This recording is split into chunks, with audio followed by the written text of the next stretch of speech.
Tak lama dari hari itu, kupu-kupu menjadi bab baru dalam kitab suci hidupku.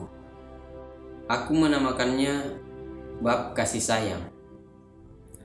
Basmala adalah kupu-kupu yang terbang dengan kedua sayapnya mengelilingi semesta, hinggap ke bintang-bintang, bulan, awan, bumi, kebun dan teras.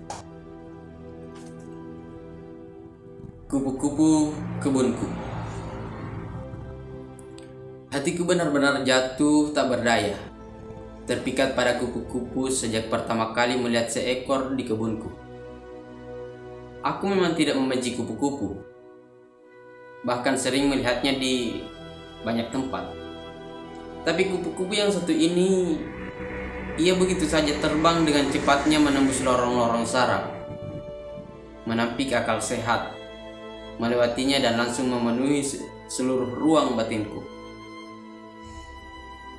Kedatangannya yang tiba-tiba itu tentu saja mendebarkan hati dengan sangat kencang. Aku seperti mendapat serangan pasukan Achilles yang keluar dari kuda Troy setelah menyelinap masuk ke istana. Lalu perlahan pula ia mengalir ke ruang imajinasiku, memenuhinya dan membungkus dengan beludru sayapnya. Getaran itu, detaknya semakin kencang, lebih kencang dari serangan matahari terhadap subuh. Apa yang telah terjadi?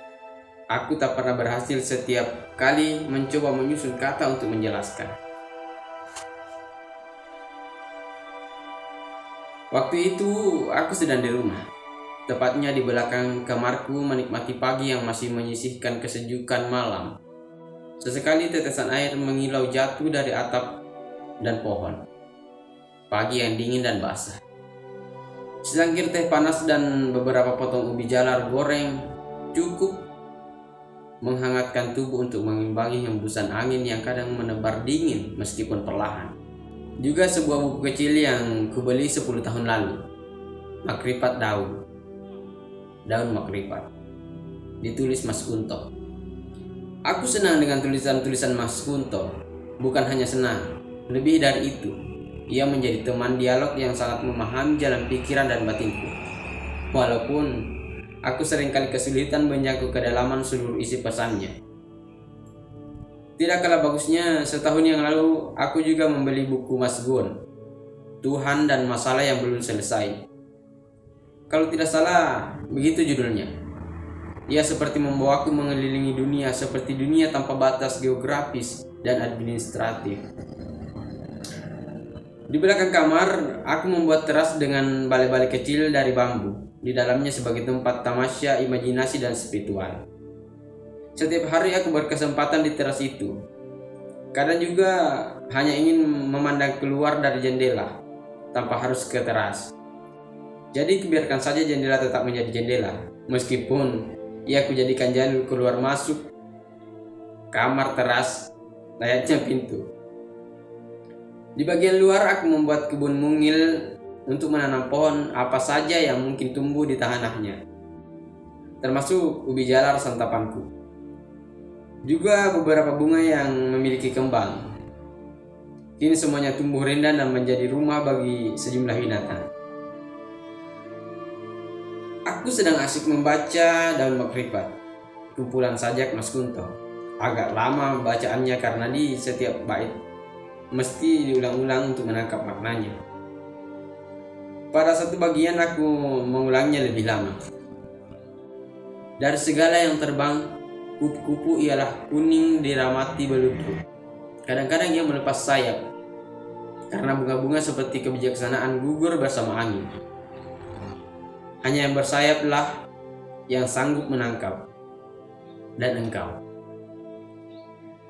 Terus aku mengulang dan merenungi syair itu.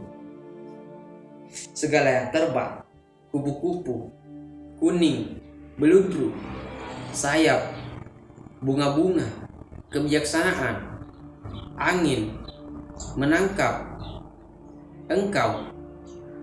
Belum ada yang dapat kupahami dengan baik. Perhatianku beralih buyar saat seekor kupu-kupu menyambar wajahku, terbang mengitari teras, ke bunga-bunga dan ke kebun. lalu hinggap di kembang teratai macan yang pohonnya menempel di batang jambu.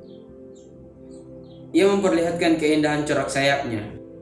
Laksana warna-warni beludru tertuang ke dalam kain selendang yang sedang dipakai para penari akarena. Terbang lagi, mengintar, lalu hinggap di ujung bambu bale-bale.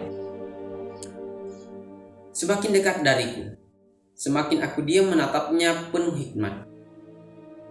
Kulemparkan senyum lembut. Ia mengepakkan pula sayapnya lembut 3 kali. Oh, mungkin ia membalas senyumku. Kujulurkan tangan perlahan, sangat perlahan. Tenang kudekatkan kelima jariku yang terbuka. Ia mengepakkan sayapnya sekali dan memutar arah menghadap ke jariku yang berhenti sangat dekat darinya. Aku dan dia sama terdiam. Lalu 2 kaki depannya menyentuh ujung jari manisku. Oh, dia menjabat tanganku. Aku menahan napas menghindari sedikit pun getaran.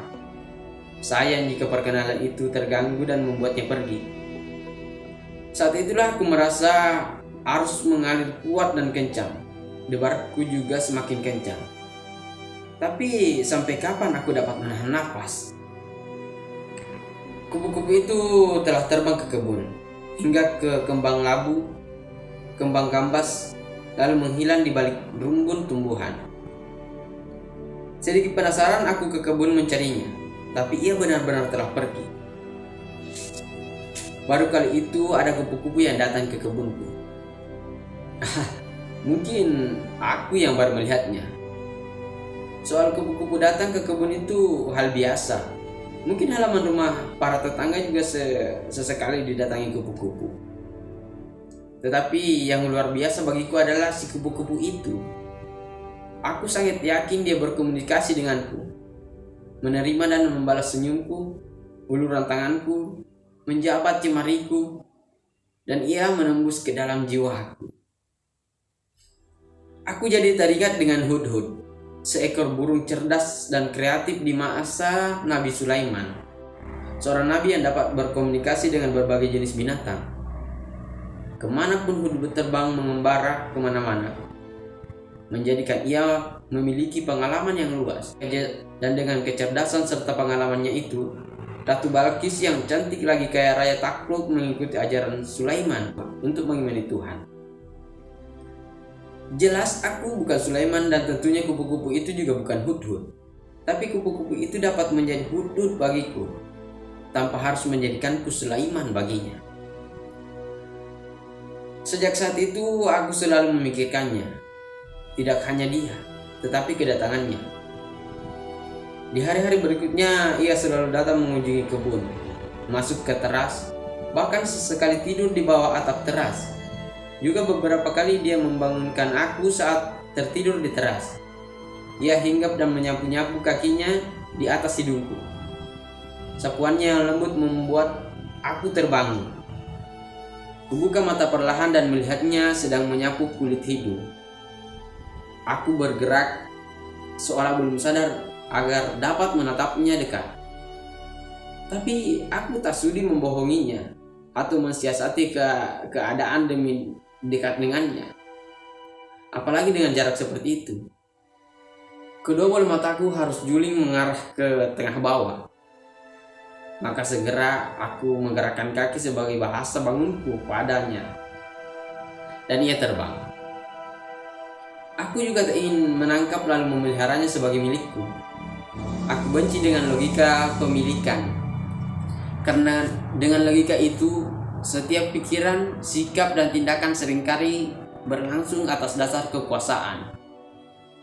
Aku berkuasa atasnya karena aku miliknya, atau karena ia milikku.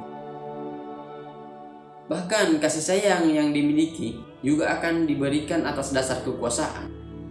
Aku benci logika itu. Aku tak suka memiliki kasih dan sayang.